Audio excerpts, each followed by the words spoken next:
गंगानगर में सुमन अपने बेटे योगेश, बहू मीना और बेटी शीला के साथ रहा करती थी। मीना ने लॉयर की पढ़ाई की होती है और वो जॉब करना चाहती है। सुनो जी, मुझे एक डिटेक्टिव एजेंट के यहाँ जॉब मिल रही है। जॉब? वो भी डिटेक्टिव का? अरे ओ बहू, कोई जॉब करने की जरूरत नहीं है। अरे तुम जॉब करोगी तो घर का काम कौन संभालेगा? मीना घर के कामकाज पर ही ध्यान देने लगती है। सुमन भी उसे काम पर लगाए ही रखती है। इधर शीला कुछ ज्यादा ही वक्त कॉलेज में बिताने लगती है। अरे इतनी रात हो गई, कहाँ थी तुम बेटा अब तक? फोन भी नहीं लग रहा था तुम्हारा। माँ, वो हमारी एक्स्ट्रा क्लासेस चल रही है ना, और फोन की ना बैटरी खत्म हो गई थी। अरे तो किसी और के फोन से इन्फॉर्म कर देती। माँ और मुझे कितनी चिंता हो रही थी। धीरे धीरे शीला रोज ही देरी से घर आने लगती है। कभी पढ़ाई का बहाना बनाती तो कभी कुछ और। देखो शीला, इस तरह चला तो मैं तुम्हारा कॉलेज बंद करवा दूंगा। ऐसा मत बोलिए ना, मैं समझाती हूँ इसको। मीना शीला को समझाने की कोशिश करती है, मगर वो उल्टा उसे ही झाड़ देती है। शीला, इस तरह घर रोज लेट आना अच्छी बात नहीं है। मुझे मत सिखाओ, बहू हो तो बहू के जैसे रहो। अरे मगर मैं तुम्हारी भलाई के लिए बोल रही हूँ ना शीला। दाल में कुछ तो काला है, मुझे पता लगाना पड़ेगा। मीना अपना डिटेक्टिव वाला दिमाग लगाने लगती है। वो शीला की एफबी और इंस्टा प्रोफाइल्स को अच्छे से चेक करती है और उसको शक हो जाता है कि शीला का चक्कर किसी साहिल नाम के लड़के के साथ चल रहा होता है। वो शीला को समझाने की कोशिश करती है। शीला, वो लड़का अच्छा नहीं है, उसे छोड़ दो तुम। मेरे मामले में ज्यादा घुसने की कोशिश मत करो। वैसे भी मैं उसको भैया और माँ से मिलाने ही वाली थी। हाँ। थोड़े दिन बाद शीला का बीएफ साहिल अपने पिता के साथ उसका हाथ मांगने आ जाता है। मैं शीला से बहुत प्यार करता हूँ और उससे शादी करना चाहता हूँ। जी, मेरा बेटा और शीला एक दूसरे को अच्छे से जानते हैं। मेरा बेटा बहुत ही जल्द दुबई काम के लिए जाने वाला है। दुबई?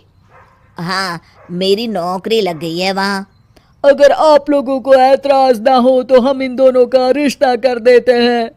सीमा दुबई का नाम सुनकर प्रभावित हो जाती है और योगेश से सलाह मशवरा करके रिश्ते के लिए हाँ बोल देती है। अजी, अब जब बच्चों ने एक दूसरे को पसंद कर लिया है तो हम कौन होते हैं मना करने वाले। आप तो उसके दुबई जाने से पहले ही शादी तय कर दीजिए। हे भगवान, क्या हो रहा है ये सब। बस दुबई का नाम सुनते ही माँ जी उनकी बातों में आ गई। मुझे ही कुछ करना पड़ेगा। अब सुनिए जी, आपको नहीं लगता माँ जी ने रिश्ता तय करने में जल्दबाजी कर दी है? हाँ, सो तो है। बस मुझे तो ये लग रहा है कि हमें पहले लड़के और उसके परिवार की अच्छे से जांच पड़ताल करनी चाहिए। तुम माँ के फैसले पर शक कर रही हो मीना? नहीं नहीं जी, मेरा वो मतलब नहीं था। तो और क्या मतलब था? चुपचाप अपने काम पर ध्यान दो और घर की मुखिया बनने की कोशिश मत करो।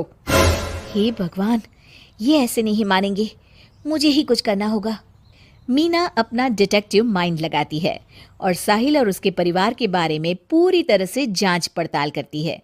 तभी साहिल के पापा उनके घर कॉल करते हैं।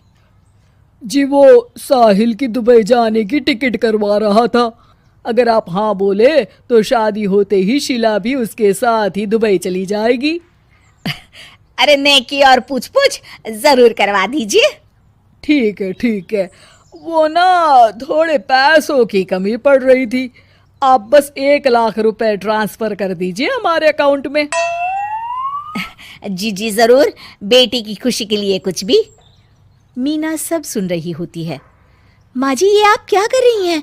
हम उनको अच्छे से जानते भी नहीं हैं। अरे तू चुप कर, हर वक्त टोक लगाती रहती है। मीना को जांच पड़ताल करने पर एक बहुत बड़ा सबूत मिल जाता है। माँ जी, मैंने आज तक आपसे कुछ नहीं मांगा, मगर आज कुछ चाहती हूँ आपसे।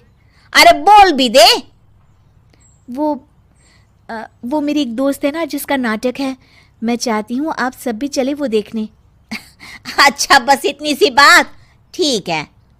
और अगले दिन शाम को सब तैयार होकर नाटक देखने जाते हैं। स्टेज से पर्दा उठता है और सभी देखकर हैरान हो जाते हैं कि स्टेज पर कोई और नहीं बल्कि साहिल और उसके पापा ही होते हैं। अरे साहिल यहाँ कैसे? माँ जी, वो साहिल नहीं मयंक है, और उसके साथ उसके पापा नहीं बल्कि सह कलाकार सिद्धार्थ है, जिसे वो अपना पापा बनाकर हमारे घर ले आया था, और वो नाटक कंपनी में ही काम करता है। वो साहिल बनकर आपको चीट कर रहा था। हे भगवान, अरे अरे ये सब क्या है? माँ जी, इतने दिनों से दोनों का पता लगा रही थी मैं, तब मुझे इन सब बातों का पता चला। हमें माफ कर दो मीना, हमने हमेशा ही तुम्हारी बातों पर ध्यान नहीं दिया और तुमको नीचा दिखाया। आई एम सॉरी भाभी। हाँ बहू, आज तुमने मेरी बेटी की जिंदगी बचाई है।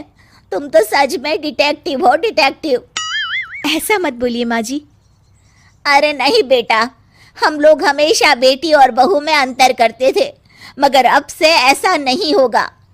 अब से तू अपने पसंद की जॉब करेगी और एक डिटेक्टिव बनेगी, हमारी बहू जेम्स बॉन्ड।